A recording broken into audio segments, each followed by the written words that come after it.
नमस्कार मित्रांनो आणि मैत्रिणींनो, ॲडमिन निनाद या आपल्या हक्काच्या युट्यूब चॅनलच्या माध्यमातून आज आपण शासकीय नोकरदारांकरिता जे सेंट्रल गव्हर्नमेंट आणि स्टेट गव्हर्नमेंटचे अधिकारी कर्मचारी आहेत त्यांच्याकरिता 3 पेन्शन स्कीम शासनाने लागू केलेल्या आहेत, ज्यामध्ये एनपीएस नॅशनल पेन्शन स्कीम आहे, युनिफाईड पेन्शन स्कीम यूपीएस आहे आणि महाराष्ट्र राज्याकरिता जीपीएस गव्हर्नमेंट पेन्शन स्कीम किंवा ज्याला रिवाइज एनपीएस असं देखील म्हटलेलं आहे. त्या साऱ्या पेन्शन स्कीम्स बद्दल आपण मागील व्हिडिओजमध्ये माहिती घेतलेली आहे. त्याच्या लिंक्स मी डिस्क्रिप्शन बॉक्समध्ये दिलेल्या आहेत, त्या आपण जरूर पाहाव्यात. परंतु जेव्हा तक्त्यांचा आपण अभ्यास केला किंवा माझ्या व्हिडिओद्वारे आपल्याला या 3 पेन्शन स्कीमचा अंदाज आला, त्याद्वारे जेव्हा आपल्याला निर्णय घ्यायचा आहे, आपल्याला तो ऑप्शन निवडून आपली पेन्शन स्कीम निवडायची आहे, त्याकरिता आकडेमोडीद्वारे म्हणजे पेपरवरती कॅल्क्युलेशन करून एक्सेल फाईलमध्ये आपलं बेसिक वेतन ऍड करून जेव्हा आपल्याला कळेल की आपल्याला एनपीएसद्वारे, यूपीएसद्वारे किंवा जीपीएसद्वारे किती पेन्शन बसणार आहे, हा अंदाज आपल्याला आल्यावरती आपला निर्णय अत्यंत सोपा होऊन जाणार आहे. त्या एक्सेल फाईलची लिंक मी डिस्क्रिप्शन बॉक्समध्ये देणारच आहे. त्या एक्सेल फाईलमध्ये आपलं कॅल्क्युलेशन कसं करायचं, त्याद्वारे आपल्याला अचूक निर्णय कसा घेता येईल आणि त्याचे इंटरप्रिटेशन, कन्क्लुजन कसं करता येईल, या साऱ्याची माहिती आपल्या व्हिडिओतून घेणार आहोत. त्यामुळे या व्हिडिओला जरूर पहा, संपूर्ण पहा आणि शेअर करा. प्रस्तुत एक्सेल शीटमध्ये आपली माहिती कशी भरायची याकरिता हा व्हिडिओ आपण दाखवत आहोत. याची लिंक मी डिस्क्रिप्शन बॉक्समध्ये देणारच आहे. तिथे आपण कसं एडिट करायचं आणि स्वतः जाणून घ्यायचं तेही आपल्याला बघायचं आहे.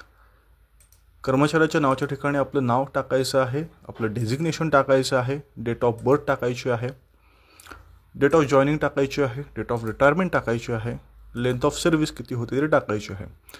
या एक्सेल शीटमध्ये आपण डेट ऑफ बर्थ टाकली, तसंच डेट ऑफ जॉईनिंग टाकली तर ऑटोमॅटिकली डेट ऑफ रिटायरमेंट येते, लेंथ ऑफ सर्व्हिस देखील येते.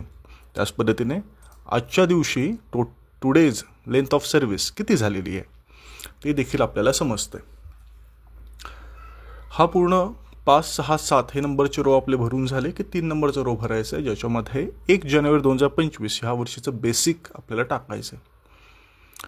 हे बेसिक जसं की या विहान कर्मचाऱ्याचं 39,900 रुपये आहे, हे बेसिक कॅरी फॉरवर्ड इथे होतं.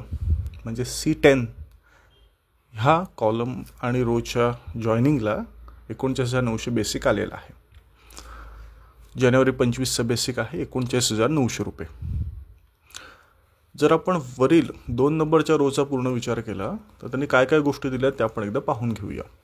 पहिलं आहे वर्ष, दुसरा आहे तो सिरियल नंबर, तिसरं आहे ग्रेड पे, चौथं महागाई भत्ता दर DAचा रेट, चौथा महागाई भत्ता ॲक्च्युली पगारात किती भेटतो ते, बेसिक प्लस महागाई भत्ता तो दिला आहे, शासनाचे 10% आणि 14% रक्कम DCPS. तर स्टेट गव्हर्नमेंटसाठी 14% रक्कम शासनाची DCPSमध्ये जी जाते ती, कर्मचाऱ्याची कपात 10%, एकूण DCPS NPSमध्ये जमा होणारी रक्कम, एकूण 12 महिन्यासाठी DCPS NPSमध्ये जमा होणारी रक्कम, 10% एका वर्षात जमा होणारी रक्कम ती किती होणार आहे तेही दिलं आहे. म्हणजे दोघांची मिळून म्हणजे शासनाची मिळून किती जमा होणार ती आणि आपली किती जमा होणार तीही दिली आहे. एकूण रक्कम त्यांनी दिलेली आहे, म्हणजे शासनाची आणि आपली दोघांची मिळून किती रक्कम जमा होणार आहे ती देखील दिली आहे. तीच एका वर्षामध्ये किती होणार आहे तेही दिले.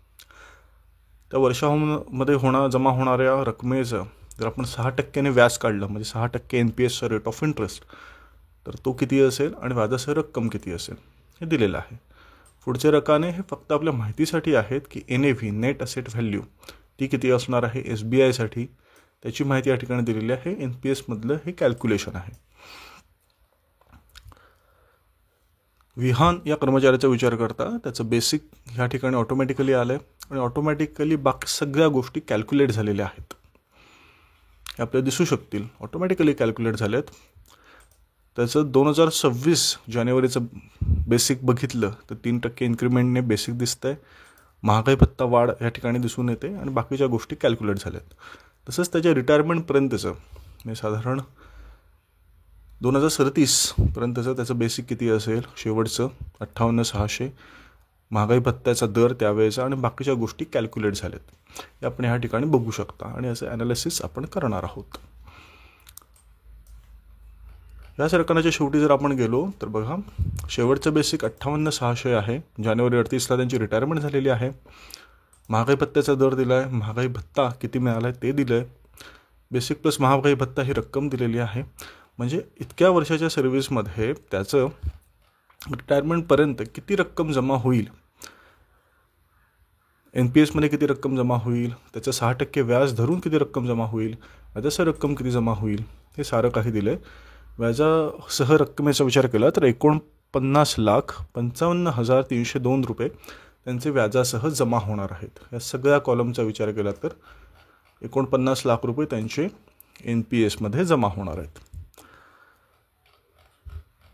ह्या संपूर्ण कॅल्क्युलेशनचा विचार करता 4 पेन्शन स्कीम्समध्ये त्यांना किती कसा फायदा होणार आहे त्याची माहिती आपल्याला घ्यायची आहे. याकरिता सर्वप्रथम आपल्याला महागाई भत्ता ॲड होऊन बेसिक प्लस महागाई भत्ता होऊन किती रक्कम त्यांची जमा होणार आहे तर 13,48,314 रुपये. NPSमध्ये जमा होणारी एकूण रक्कम 12 महिन्याची किती होणार आहे, 27,71,850 रुपये. तसंच आपण आपली कपात होणारी रक्कम किती होणार आहे, 19,02,963 रुपये. त्यामुळे टोटल शासनाचं आणि आपलं कॉन्ट्रीब्युशन NPSमधलं किती असणार आहे तर 46,74,813 रुपये.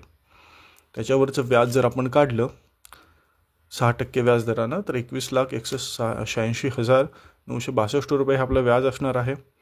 आणि त्याच्यानुसार व्याजासह रक्कम NPSमधली ही 49,55,302 रुपये असणार आहे. ह्या रकमा आपल्या ध्यानात ठेवणं अत्यंत आवश्यक आहे.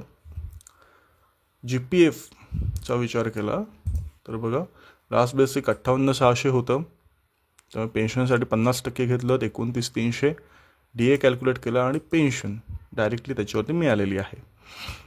Family pension calculation after 10 or 7 or 65 years family pension आहे 17,580, त्याच्यावरचा DA 23,557, ऑल अराउंड 41,000 रुपये त्यांना फॅमिली पेन्शन भेटेल. कर्मचारी सेवेत असताना मयत झाल्यास पुढील 10 वर्षे किंवा वयाची 65 पर्यंत कुटुंब निवृत्तीवेतन पूर्ण भेटते. कर्मचारी सेवानिवृत्तीनंतर 7 वर्षे किंवा वयाची 65 पर्यंत कुटुंब निवृत्तीवेतन पूर्ण भेटते. रजा रोखीकरण 300 दिवसाचं आहे, 13,71,240 रुपये. सो GPFमध्ये त्यांना 68,562 रुपये पेन्शन बसणार आहे.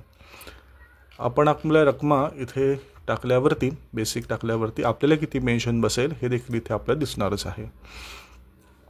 NPSचा जर आपण विचार केला तर आपली जी एवढी रक्कम जमा झालेली आहे 49,55,302 रुपये ही आपली एकूण जमा झालेली रक्कम आहे, त्याचे 40% काढलेत, हे त्याचे 40% आहेत. त्या रकमेचे हे 60% आहेत. 40% किती आहेत बघा, 24,80,506 रुपये.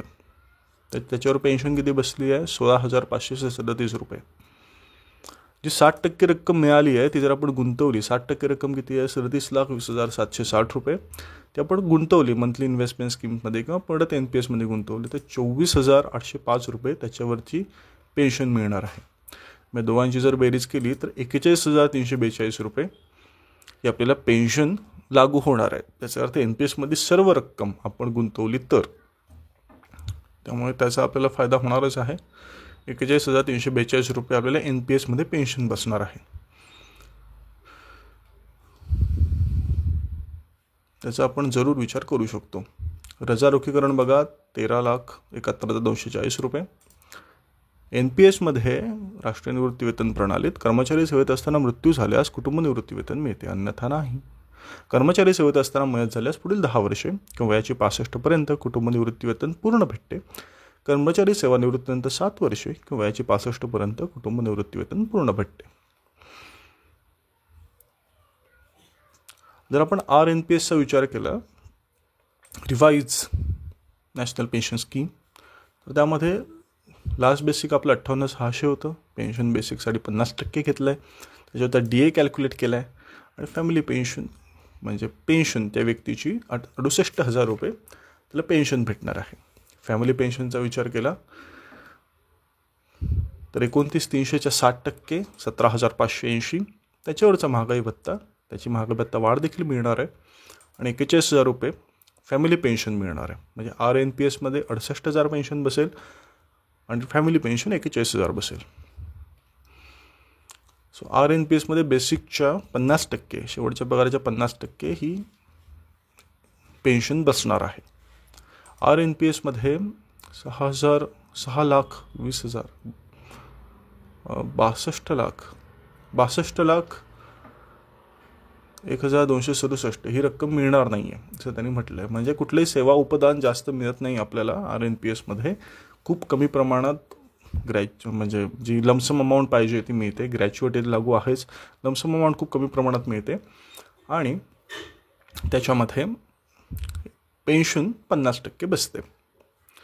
UPSचा विचार केला तर बघा, एकीकृत निवृत्तीवेतन योजनेमध्ये शेवटच्या बेसिक 58,600 त्याच्यातलं 50% घेतलं. 29,300 वरती महागाई भत्ता वाढ मिळाली आणि पेन्शन 68,562 मिळाली, जी GPSला सुद्धा तेवढीच आहे. आणि GPS आणि UPS बेसिकच्या 50% पेन्शन मिळणार आहे. फॅमिली पेन्शनसुद्धा GPS आणि UPS समानच आहे, 41,137 रुपये. या ठिकाणी 25 वर्षाची आत सेवा असल्यास किती पेन्शन बसेल, पर्सनल कॉर्पस पूर्ण न भरल्यास किती पेन्शन बसेल, लमसम अमाऊंट किती प्रमाणात बसेल हे त्याने दिलेलं आहे.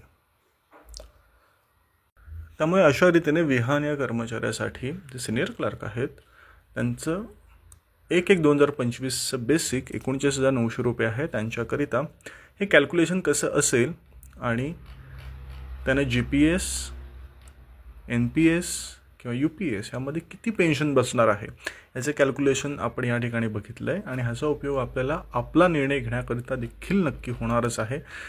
ह्या एक्सेल फाईलची लिंक मी आपल्या डिस्क्रिप्शन बॉक्समध्ये देणारच आहे. तसंच NPSचा बॅलन्स चेक करण्यासाठीची लिंक आपल्या डिस्क्रिप्शन बॉक्समध्ये देणारच आहे. ते जरूर पहा आणि ॲडमिन निनाद चॅनलला जरूर सबस्क्राईब करा, व्हिडिओला जरूर शेअर करा. धन्यवाद.